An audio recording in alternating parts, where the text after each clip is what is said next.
خبر شامل کرتے ہیں چاغی سے۔ پی این نیوز کے نمائندے شاکر حسنی کی رپورٹ کے مطابق ڈسٹرکٹ چیئرمین شپ کی جیت کی خوشی میں استقبالیہ پروگرام دالبندین میں خان سنجرانی ہاؤس میں منعقد کیا گیا۔ استقبالیہ جلسے سے بی اے پی کے چیف آرگنائزر میر اعجاز خان سنجرانی، پاکستان پیپلز پارٹی کے رہنما سردار محمد عمر گورگیج، نو منتخب ڈسٹرکٹ چیئرمین خان عبدالودود سنجرانی، خان پنیل اور پاکستان پیپلز پارٹی کے صوبائی رہنما وائس چیئرمین میر اسفند یار خان، یار محمد زئی، سردار عبدالغیاث درانی، پی پی ضلع چاغی کے صدر ملک رحمت اللہ نوتی زئی، سردار اکبر خان یاگی زئی، حاجی محمد رفیق سسوالی،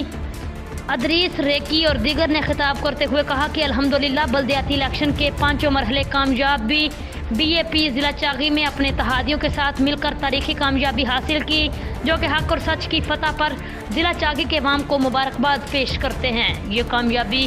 کا سہرا خان پینل اور پاکستان پیپلز پارٹی قائدین کو جاتا ہے۔ نو منتخب ضلعی چیئرمین اور وائس چیئرمین کو مبارکباد پیش کرتے ہوئے کہا، امید ہے کہ نو منتخب علاقے میں ترقی اور خوشحالی، امن و امان،